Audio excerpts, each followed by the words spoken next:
சிக்கனங்கிறதுல ஐயாவுக்கு என்னன்னா இயல்பான ஒரு அவருக்கு பணத்தை ஆடம்பரம் பண்ணக்கூடாதுங்கிறதுக்கு ஒரு உதாரணம் முன்னோடி இப்ப எதுவுமே அதுல பணத்துக்கு தாங்கிறது இல்லை. ரெண்டு விஷயம். சிக்கனங்கிறதுலயே ஒரு குழப்பம் இருக்கு எல்லாருக்கும். என்னன்னா தேவைக்கு சிக்கனம் என்ன, ஆடம்பரம்னா என்ன, கருவித்தனம்னா என்ன, மூணு பார்க்கணும் ஒரு ஆளை. ஆடம்பரம் தேவைக்கு மேல செலவழிக்கிறது, லக்ஸூரியஸ், அது தேவையில்லை. பாம்பஸ் இதெல்லாம் தேவை, அது தேவையில்லை. அடுத்தது தேவைக்கு மேல செலவழிக்கிறது பேர் ஆடம்பரம். தேவைக்கே செலவழிக்காதது பேரு கருவித்தனம். தேவைக்கு செலவழிக்கிறது பேர் சிக்கனம். இதுதான் மிக முக்கியம். கூடாம ஃப்ரூகாலிட்டி, அதுதான் ஃப்ரூகாலிட்டிங்கிறதுனா சரியான அத வாய்ப்பு. அந்த சிக்கனம், அந்த சிக்கனத்தினுடைய தேவை என்னன்னா மக்களுக்கு உணரணும். அவங்க அந்த உணர்வை எல்லா வகையிலையும் கடைபிடிப்பாரு ஐயா புகழாங்க. அவரே அந்த சேவைப்பார் புகழாங்க. ஒரு முறை ஒரே ஒரு சொல்றது என்னன்னா, பெரியார் ஐயாவுடைய தங்கச்சி கண்ணம்மா கேட்டிருக்க, அவங்க கண்ணம்மையார் வைக்கம் போற இடத்துக்கெல்லாம் நாகம்மையார் கூட போனவங்க எல்லாம் அவங்க வீட்டுல சாப்பாட்டுக்கு போனேன், கூப்பிட்டுருந்தாங்க. அடிக்கடி அண்ணாருடைய கூப்பிடுவாங்க. ஈரோடு போனோம். அவர் வீட்டுல ஒரு பையன், அவர் அவங்க மகன் இருந்தார். அவரு சாமியின் பேர்.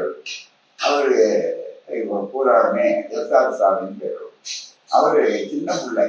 பெரியார் சாப்பிட கூப்பிட்ட உடனே முன்னாங்க. அதுக்கு முன்னாலெல்லாம் கை கழுவிட்டு உள்ள போய் சாப்பிடுவாங்க. தமிழ் பின்னால மாதிரி இப்போ வாஷ் பேஸ் இதெல்லாம் பின்னால வந்ததுதான். அப்போ ஒரு சொம்பு எடுத்து கையில கொடுத்துருமே. இவரு கை கழுவிட்டு போன உடனே அவர் என்ன பண்ணாரு, எடுத்து சொம்பு நிறைய, நம்ம அவன்தான் எடுப்போம், எடுத்துட்டு சொம்பு தெரியும் உங்களுக்கு, சொம்பு நிறைய தண்ணியை ஊற்றிக்கிட்டே இருந்த உடனே ஐயா கையை கழுவிட்டு அதுக்கு மேல ஊற்றிக்கிட்டாரு தாராளமா. சொம்ப கவுத்து உடனே ஓடி ஒரு அரை கொஞ்சம் அக்ரெசிவ் தான், அதுல சந்தேகம் இல்லை. அடிச்சாரு. அடிச்ச உடனே அவர் ஒன்று சொல்றத பேசுறாங்க, இதுவரை அப்படி நம்ம அடிச்சதே கிடையாது, ஆமா ஐயா ஐயா பண்ண உடனே அப்படின்னு நினைச்சிட்டு உள்ள வந்தாரு. எல்லாம் பார்த்துட்டு இருக்காங்க. சாப்பிட போறாங்க. அவங்க என்ன அப்படின்னு உடனே கூப்பிட்டாரு. கொஞ்ச நேரம் இந்த பையன் பேசாம அப்படியே இருந்தாரு. இது நமக்கு இல்லையே அப்படின்ட்டு. அப்போ உடனே நான் ஏன் அடிச்சேன் தெரியுமா, கேட்கலையே நீ ஒண்ணு அப்படி. நீ கையில கை கழுவுறதுக்கு கொஞ்சம் தண்ணி இருந்தா போதும். அந்த தண்ணியை நீ சொம்பு தண்ணியை எடுத்துக்கிட்டு அப்படியே ஊத்திட்டே வந்துருக்கிய. இது நெய்யா இருந்தா ஊத்துவியா, எண்ணெயா இருந்தா ஊத்துவியா? தண்ணிய ஊத்திட்டு பெரிய டம்ளர் இருக்கு. இந்த தண்ணி ஏன் அப்படி தாராளமா ஊத்துறைய காரணம் என்ன, இது சும்மா கிடைக்குதுங்கிறதுனால தண்ணிக்கு விலை இல்லை, நெய்க்கு விலை இருக்கு, எண்ணெய்க்கு விலை இருக்கு. அதனால அதெல்லாம் காசு கொடுத்து வாங்கணும். இது காசு கொடுத்து வாங்க வேண்டிய தண்ணி.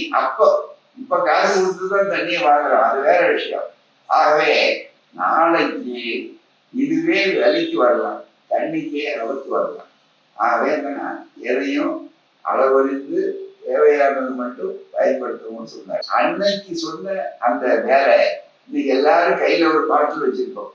எல்லாரும் தண்ணி தாகத்தை கூட காசு கொடுத்துதான் தண்ணி குடிக்கிறோம். அன்னைக்கு தண்ணி இருந்தது, இன்னைக்கு அதுல போய் கை கழுவோமா? ஆகவே தான் மிக